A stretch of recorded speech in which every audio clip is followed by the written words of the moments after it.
Hello, dear sisters and brothers, and welcome to the Faith Perspective here on Catholic SG Radio.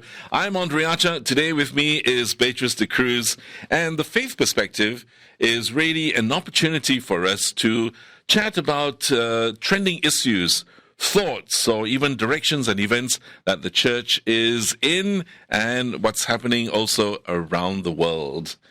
Time now for some interesting people that we're going to meet. Yes, that's right. But before that, let me share with you a little bit about today's topic. And I think the stages of growing up is something that we're all familiar with, about how challenging it can be, even for young men. So how does one navigate the challenges of life and embrace your God-given talents and also rise up to the occasion to mature from our boys to men? Right? So to speak, yeah. Yes, that's right. So there's no better way to find out about this from our two gentlemen with us today. We have Sebastian Illaynes and Rupert Gwee. So welcome to Catholic SG Radio. Thank you, gentlemen, for coming in this morning. Thank you very much for the invitation. We are very happy to be here. Okay, we are just going to get you both to maybe sort of introduce yourselves. Let's start off with Rupert. Maybe we'll start off with you. Tell us a little bit about yourself. Yeah, hi. I'm Rupert Gwee. I spent 31 years in the Singapore Armed Forces, never as a favourite son, but a useful one, quite clearly. It is my 43rd year of public service. Wow. So I've been invited to speak on the forum. It's the Men's Forum on the Richness of Manhood conference, right? On the importance of encouraging positive masculinity of men as a protector and as a provider. Right. Okay, Sebastian, why don't you tell us a little bit about yourself? I'm Sebastian Illaynes. I'm from Chile, South America. I am far from home. Far from home. Yes, I'm a gynecologist. I have been trained as a gynecologist 30 years ago, and then I did a specialization in fetal medicine. So I was trained in UK. Then I came back to Chile. I'm here as a visiting professor at NUS, working in research in my area. I'm married and have a big family. I'm a father of 9, so I have a long queue of children at home. And they're all with you here in Singapore? No. At the moment, on my own, but probably in 3 months more, they will come and we will spend 3 or 4 months here in Singapore with all my family. Not all of them, but the most little ones. The other ones are a little big to come to Singapore. They're working. So, yeah. Wow. Fantastic. Okay. Yeah, I'm sure they miss you a lot as well. Yeah, I miss them a lot too. So, Rupert, coming back to you, I mean, as someone who's spent 31 years and now counting because 43 years already in total for public service, right? In Singapore Armed Forces also previously you were at. So in your experience, how can national service be a force of good for Singaporean men?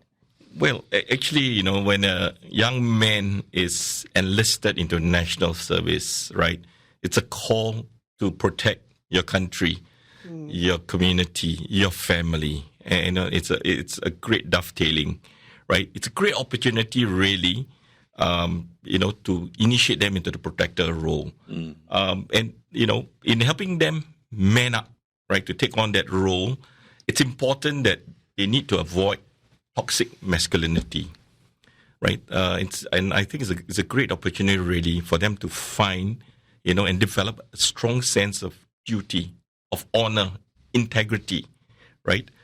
And along the way, they will lead men and they will work alongside their peers, right? How can they show, demonstrate respect, empathy, and that very important quality, looking out for others?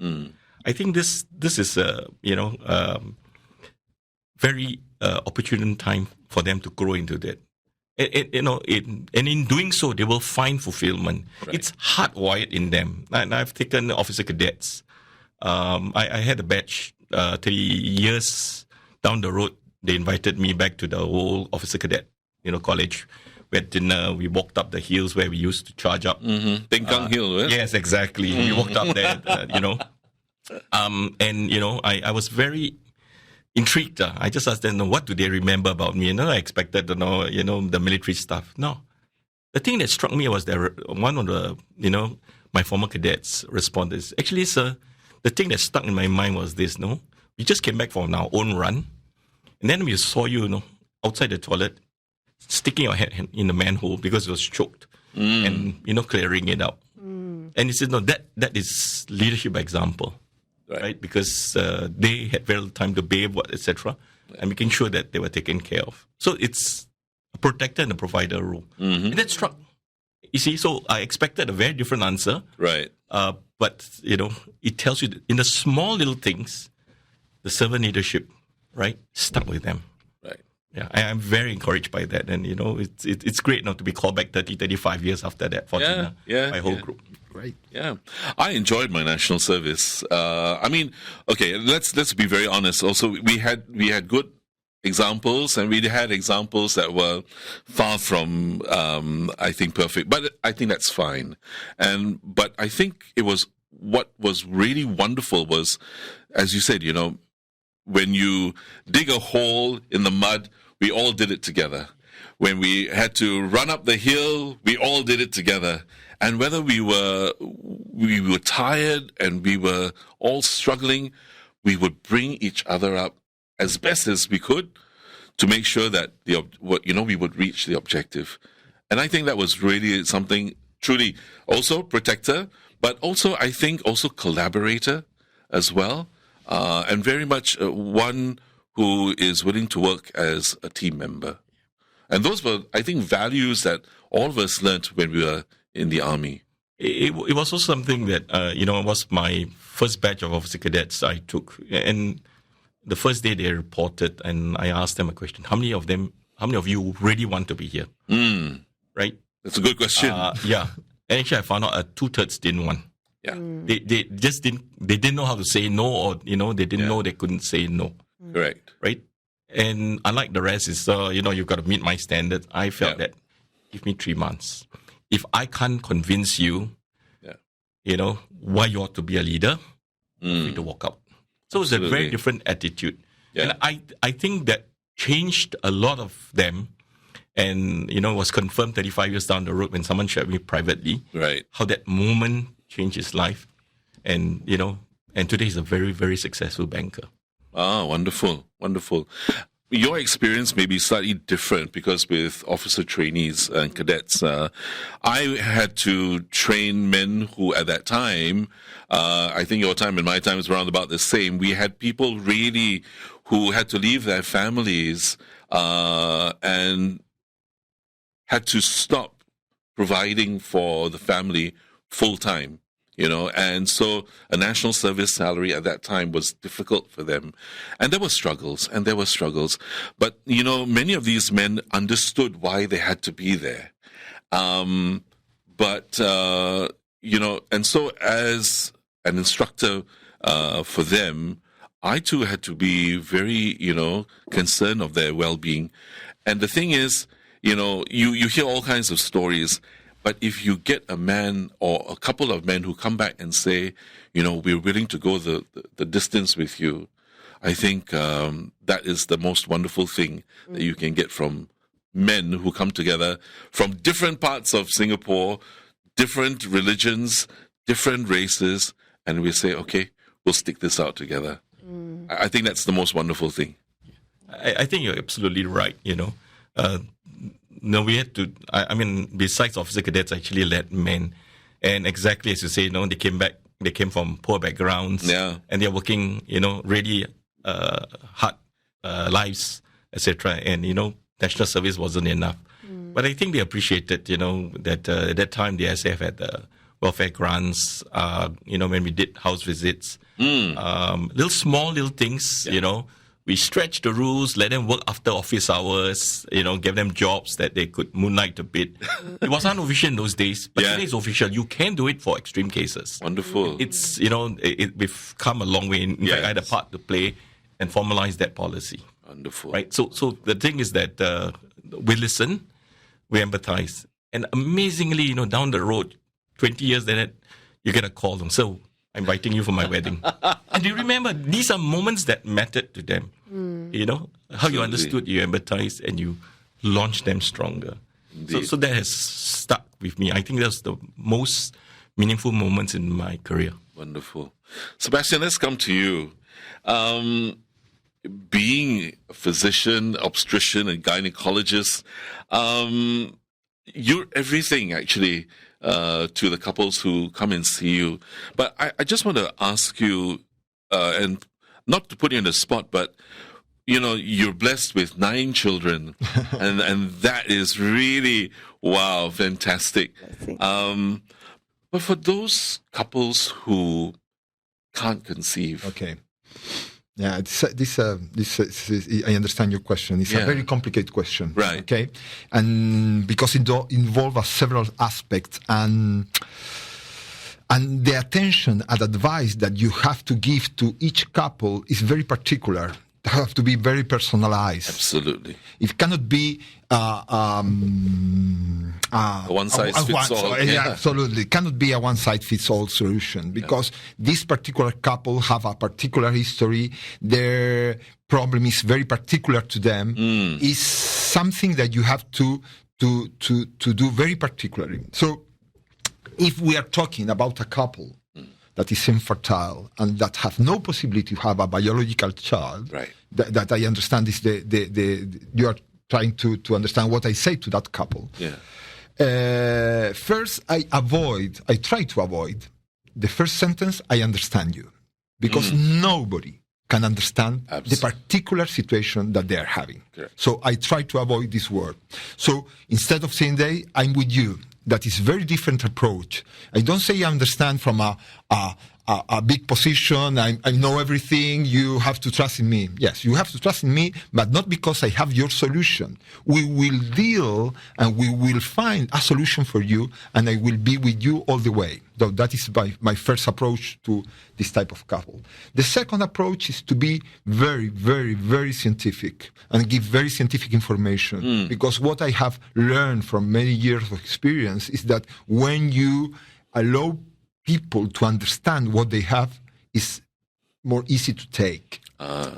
I also believe that it's very important that each member of the marriage, each member of the couple, experience their own pain, because there is a very painful situation. It's very hard to take, and it's very tough for a couple to know that they will not be able to have children. So you have to allow them to experience their own pain. And each person, even if they are a marriage, even if they love each other, will experience that pain in a particular way, in a unique way. And this has to be respected by the doctor. So, because nobody, and it's I also advise them not push your husband, not push your wife, because in this situation, you don't want to be pushed. Right. You want to be accompanied, not pushed. I also suggest that you never say, at the first instance at least, it's the God will. Because how in a patient that is in grief, without knowing what is in her soul, you will say, this is God wish. Come on. Yeah. How I can know what is in his soul. Absolutely. So understand and to approach God through suffering is a very, very personal situation that you have to face. It's something that you have to face to face with God. So how do you bring out that spiritual dimension? So I think discovering God in suffering is a very personal process. Nobody can go with you. Do it for you. You have to do it yourself, accompanied together with other people. But it's something that you have to do in a personal way. Right. That something that you need to find face to face to God. What can we do as a physician is to help them to encounter this with God, but not say this is God's answer, this is God's will. The question, why me? For what purpose? Why is happening this to me? Why am I infertile if some people get children without even wanting and I have a problem? These are very personal questions, and they have to ask themselves face to face to God. So what you can help is work as an instrument to help them to be face to face to God. sometimes, and I have experienced that, because some patient, you become very, very close to them because you see them for a long time. Yes. You are able to give some answers, but for doing that, you have to be prepared. And yourself have to be very close to God yes. in order to be able to give something meaningful for that patient. So the answer is not how I show God to this patient, is how I'm close to God to be able to be an instrument in God's hands to give what this patient needs to be approaching Him. Wow. Oh, that is tough. That is very tough. That is tough. Very tough. And it's not only with infertile patient. Come on, think about a patient that is told that they have a baby with a malformation.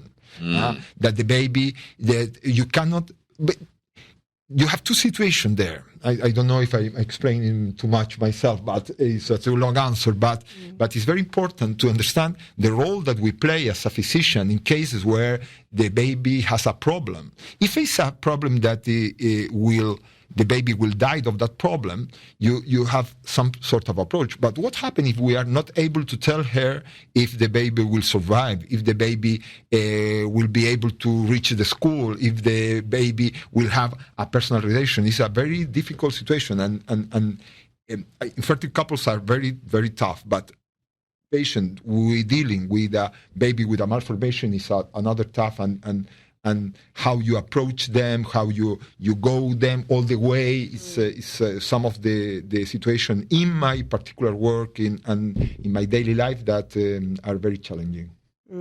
Wow. I mean, you're speaking about daily life, and we've been speaking also about, you've been sharing a lot about your role as a physician.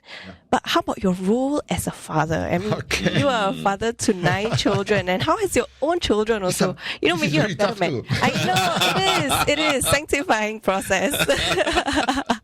Yeah, so maybe could you share with us a little bit about it? Yeah, I think, when I married my wife, Consuelo, she's a nurse, we didn't expect to have 9 children, okay? It's something that came on the way. But I think they think that a father have the responsibility to teach their children several things. They have to teach them resilience. They have to teach men commitment to goals. They have to teach men more courage, sacrifice, sense of duty, to uncover their human potential. So the role that Rupert was talking here about protection, need that we teach these children a lot of things, but to teach them, all of them, we have to leave them first. Okay, it's very difficult. The examples that you are doing in the army are exactly the same. Your cadets didn't learn from you from what you are saying. It was for what you were doing. It's the same with our children. Absolutely. So if you want to be a good father, you have to be a good person. It's impossible the other way around. You have to teach them communication. You have a role model that is very, very important to teach resilience. If they don't see resilience in you, bounce back from adversity, how they will bounce back from adversity when they have, when they face these problems? Right. They need to be challenged in their comfort zones. I'm a fanatic of bike riding. I go riding. Really? I'm riding all the ice. And I have a trainer, and he pushed me out my comfort zone. Today I was speaking with him, and he's giving a very tough training for this week. I say, come on, Sebastian, you have reached a point where you are very comfortable with the training. If you want to improve, I have to raise the bar. If not, you will not improve. It's the same with your children. Your children sometimes are in a very comfort zone. You have to push them out of this comfort zone. You have to encourage them, support them. I think to be a good father, you need to do a PhD and a postdoc after that, because if not, it's well. And it's a very, very, very, very complicated balance between independence and guidance. So you will protect them, and you probably happen the same with the cadets. If you will protect them because you know that they are coming from a vulnerable family, they are poor people, you are not teaching them what they need to be touched. So, this is the only way that you get the best of your children, and also is what they thanks more you from as a father. Rupert, how many kids do you have? I have 4 children. And Sebastian touched on something very close to my heart. I became a grandfather. I have a 19-year-old granddaughter. I love her to bits. Right? 19-year-old granddaughter? 19-month-old. Oh, 19-month-old. Wow, okay. And, I see her every alternate day minimally or every day, Right. If not, I do a video call. What he said echoes very strongly. Yeah. You got to let them make their decisions, but you need to guide them. And sometimes you've got to give advice that's not even wanted because it's your role, right? When they choose the life partner, he says, look, I'm not going to break you up, but these are my observations. Right. You make that decision. Yeah. Right? But I also find something, it's a family trait. And they know they can rely on the family. Right. And the traits of my mother, my grandmother, etc., right? I think it's looking out for others. It runs very strong in my family. Right. And when I was coming to the end of my career in the ASF, I decided I should pay it forward to society. Right. And that changed. And my children picked it up. Right. So my house is open. Currently I have a PhD student who's bunking in because the grant went haywire. Right. There are a few other kids I sponsored for their university education. I'm quite glad about a third did very well. Wow. And they are degree holders. Small little ways. Right. And it's this, it runs in the family. And there's strength. Even my son, he steps out when I'm traveling, do all the food deliveries every week for 5.5 years. Wow. Right. So exactly. It's leadership by example in family as a provider. Right? To take in bad weather, etc., you got to put food on the table. Indeed. And you got to make the sacrifices, You don't go your holidays, but you don't tell your children why. Right? Say, no, I'm too busy. Right? Because there's enough money on it for them to all go. Absolutely. Small things like that. Yeah. And they watch. And, it may not occur that time. But when they became like my son, when he became a father, right? Then he starts to appreciate what we did as parents for them. I wanted to ask you, are you a grandfather yourself, Sebastian? No. Well, I have my eldest son is just married, so I'm waiting. So the other day I was in the table with before coming here, I was in the table with all of them. One is married and 3 or 4 of them are with their girlfriends and boyfriends. And I asked them, how many grandchildren I will have? So I pushed them a little bit. And they start to say, okay, Dad, the times are difficult now, more difficult. Well, 3, 4, so hopefully I will have 30 or 40. So this is what I counted. But we will see.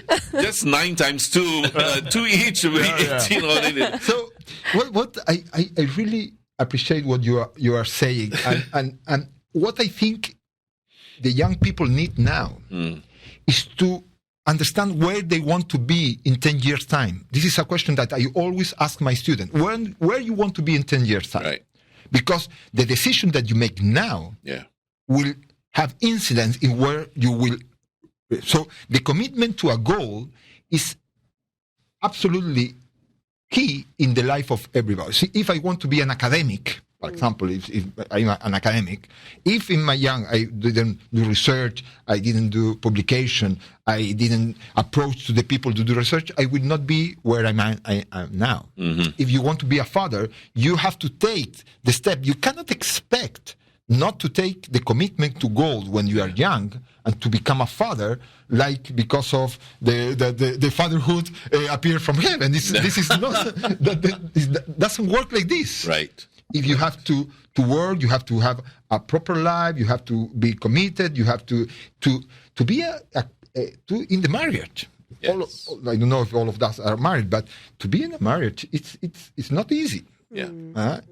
You have to. It's going the distance. It's going the distance. It's going the distance. It's going the distance. Yeah. And although you love your wife very much, and you are very bound to her, is you have to work on that marriage and for a long time. So it's interesting to teach young people that they need to know. They need to know. Yeah. They have to make a decision. And what I see now in the young people, I don't know if you see the same, that they live life in the moment, and they don't foresee them in the future. So they do action here that if you say, okay, and you ask them, what do you want to become? I don't know, a father. And you have a girlfriend now, and you are looking elsewhere. Oh, come on, how in earth you will be committed to a marriage for life if you are not committed now that you are trying to learn what it's needed to do that. So I completely agree with you, and family is the perfect place to teach our children these type of things. Yeah. Wonderful. Yes. Absolutely. So before we continue the conversation, if you've just joined us on the Faith Perspective, we have with us two gentlemen who will be speaking at the Men's Forum Conference, which is happening on the 11th of November. And this is a conference by men for men. Now, Sebastian Illaynes is an obstetrician specialising in high-risk pregnancies. Rupert Gwee is currently in the public service after serving the Singapore Armed Forces for 31 years. All right, so Rupert, you mentioned earlier on also you are a father of 4 children. Yes. And a grandfather. Yeah, Yes. that's right. That's right. And a grandfather. So, and you spoke a little bit about servant leadership, and the protector role and the provider role. So beyond the call of duty, how can men embrace their role as protector and provider, especially in family? And how do you see this in your life? Actually, why do we play the roles? Being the protector and the provider, you'd be surprised it's hard-coded. And by doing so, you find a sense of fulfillment, I see young men today, they are in games, etc. I've seen even adults. My son had a case. Someone paid him $5,000 to have these powers in these games, role-playing games. $5,000, crazy adult. Why is there a need, fantasy, etc. Right? And how hollow is it? And, whereas when you're a dad, there are difficult moments. There are moments that you're not proud of. But when the child is sick and you are there nursing, sponging, etc., you appreciate your father. And the richness, and you have a deep sense of fulfillment, and beyond just the duty of protector and provider. There's small little constants that your wife, your children, your family look towards you. My wife, I buy her roses for 22 years every Saturday. It helps that the florist is just beside where I go. But so she says, look, you spoil market, And sometimes she doesn't even realize that the flowers are there. You take it for granted. But that, constancy, right? It's very powerful. Yeah. And, all my guys' friends, they keep you away from my wife. You don't spoil my But that's the thing. It's small things, the small little things, they are manifestation of a deep, abiding love. Right? And it's very powerful. I mean, with the money I spent, I could buy a lot more diamonds. But I don't think they will have the same impact because that constancy over 20 years. Right. Spoil market, never mind. I will spoil them. Well said and well done. Now, as protector and provider, do you also see the man's role as, keeping the family intact from external influences? Yeah, I think if you look at it, if you've laid the foundation in your early years correctly, integrity, honor, sense of duty, things that, they start to shape really during your NS time, looking out for others. They don't completely stop, the philandering eye, etc. Absolutely. But they are very strong bulwark against these things. They're building blocks what it means to be a man. I think society and men, even among men, to keep true to those ideas in the integrity, keeping the family intact, etc., is still very much admired. Has your faith, helped you? Yes, obviously it has, My life is guided by something a friend sent to me in exam just before I took my exams in NUS. He honors me, I will he honor. Right? And that has guided me a lot. So you do things because you want to honor your family. You want to honor what you believe in. Right. And I believe if you honor God, He will honor you. Amen. And that has guided me a lot in what I do. Amen. Right. Wonderful. Illaynes, for you, or Sebastian, sorry, what are your thoughts on that? You know, for the man to play that role, and how do you now with your sons? How many boys do you have? 5 boys and 4 girls. 5 boys. To be a father of 5 men already, it shows that the example, as you said, that you have to lead is really quite heavy on you. Yeah. So how do you take that on, but in your stride? Okay. I think these answers have two traits. One is that you have to be an example. Okay, you have to be. If you want to teach resilience, you have to be resilient. If you want to commitment to goal, they have to look at how you are committed to goal. They have to see your moral courage. Okay, because in difficulties is when the real values appear. So if they see you that you have moral courage, for example, what we had in my country is that we had a law of abortion that was coming, and my country, about 5 years ago, we didn't have any law of abortion. The abortion was forbidden, and a lot of movement were done and the polls in public were in favor of approving. But I stand up, as I was there. I went to the parliament. I appeared in radio, in television. I had a lot of problem with that, but I lost the battle because we have a abortion law, but my children understood what is moral courage, that you have to stand because of your belief and your principles and values. And so that is something that I can do a very beautiful speech, but if they don't see in you, if they don't see in other people, they say, okay. So this is very important. Sacrifice, okay? They know that we have done a lot of sacrifice. Yeah.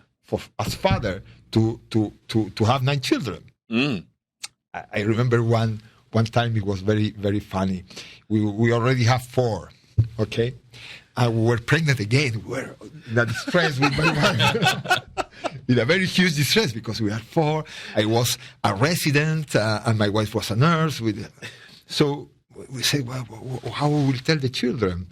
So we put all of them together and we told me, well, we want to give you a present. We told them. You can choose to go every Saturday to McDonald's, to go to Disneyland, and something else, or to have a brother.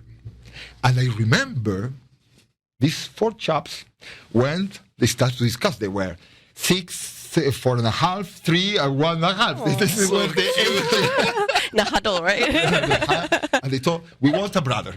Okay, we said, your wish is done. You will have a brother. And Javier came out. So you see that when you say, if you are generous, God doesn't allow you to gain Him in generosity. If you are generous, He's more generous. So at the end of the day, this is what happened as a father of a family, as a father for my sons, but as father. But most importantly, I think that as my role as a father, as a protector, as a provider, is my role as a husband. Because what happened is that probably I want they will follow the path that they want, but most probably they will get married because at the moment, none of them has told me that you want to be a priest or religious. We will see, but you never know. But at the moment, so what is the best and most important example that I have to give them is how they have to love their wives. So what we have decided with my wife is that the most important thing that we have to do as a marriage is to be very bound together. And this will produce an umbrella where all my children will grow up. Doesn't Wonderful. matter too much what Yeah. you do or what you do. If you have a good life, if you got a good person, and if you have a good marriage, that produces an umbrella that gives a shadow that is perfect for raising children. Yeah. It's perfect. So at that point, when we were so busy with so many children that we decide, okay, Consuelo, on Wednesday afternoon, doesn't matter if it's rain, if there is a earthquake or whatever, we will go out for dinner. So, and we have kept that as your process. Wonderful. Every week for many years, we went out every Wednesday in the afternoon for a coffee, for a McDonald's, because at some time we were so tired that we wanted to be together without anybody else, to talk together, to talk to each other. And then what has happened is that every 3 months we go out with Consuelo. We say, children, come on, dads are going out, so we take the weekend in Santiago. We live in Santiago. Right. So we go to all the hotels in Santiago because we want to be only with I want to only be with your man, not with you. I want to only with your man. And this has been happening for the last, all the last 20 years. Wonderful. This has been very, very good because this has set up the bar. And I will finish with this sentence. When my eldest, Sebastian, is all called Sebastian, told me that he wanted to be married, I told, well, you are young, come on, you want to, that. You set up the bar, I want to be like you, and I want to start my marriage very early. I married at 24, he married at 26. And now he's married, and we'll see what happens. So, Wow. without saying anything, he's following a path that's the example that we have given to him. Wonderful. Wonderful. And so, I mean, really, gentlemen, thank you so much, Rupert and Sebastian, for sharing that with us. And really, I mean, we sometimes underestimate also how our children watch us. Absolutely. Right? Absolutely. And now as a grandfather, when I became a grandfather, I was very different also. And sometimes I thought to myself, if I could be just that parent again, what would I do different? And I think I would do a lot of things differently. But, with grandchildren, you have a second chance. Or you have another chance, another opportunity. The wonderful thing is you can pamper your grandkids and send them back to the parents. But then the beauty is that, God gives us this opportunity to be parents again. But as you said, and to create this umbrella of love, of protection, of provision as well. And I think that is only a God-given gift. Yeah. So before we leave, I just want any encouragement for young families just starting out, or youngsters, young men who are trying to find their way in life. I think for me, my advice would be build on your integrity, your sense of duty. It's your hard-coded, right, to protect, to be a provider. And it's important for young men not only to inculcate those good traits, but also to promulgate them. Tell the world this is the real normal, not all the other noises that you hear. Absolutely. End of the day, when, everything, when you look at things, right, these are the ones that define you as a man. Okay? And never ever forget that. Wonderful. And it's been, I've been very privileged to be able to, walk through, share those things. And beyond that, beyond family, even your larger community, you can be a provider. And come to the talk, because I will be doing a bit of the sharing there. Wonderful. My own path, why I'm quite active in social enterprise and not so much charitable work, but launching young people and, small little areas where you can help. You don't have to be rich. You can do a lot with what you have from where you are. Don't wait. Small little things, you'll be surprised. They'll come back, 100-fold. My goodness, pass it forward. Amen. Sebastian. I will say, as a summary, unleash the human potential that is in you and your children and in your marriage. We are capable of extraordinary things. We are capable of extraordinary things when we are driven by conviction. In any step of the way, in your profession, in your relation with God, we are Indeed. capable of extraordinary achievement. And the true human potential is highlighted when you confront and conquer difficult situations. So marriage is not an easy situation. And for young men, they see marriage as a more and more difficult situation. But this difficult situation will allow you to achieve what is extraordinary in you. So, this will be my remarks, my final remarks. Oh, wow. Wow. No, thank you so much for that. Sebastian Illaynes, thank you so much. Sebastian is an obstetrician and gynecologist. He has 9 children, maybe as soon to be a grandfather as well. Rupert Gwee is, he's been with the civil service for 40 over years, right? And a man also who has many, many talents as well.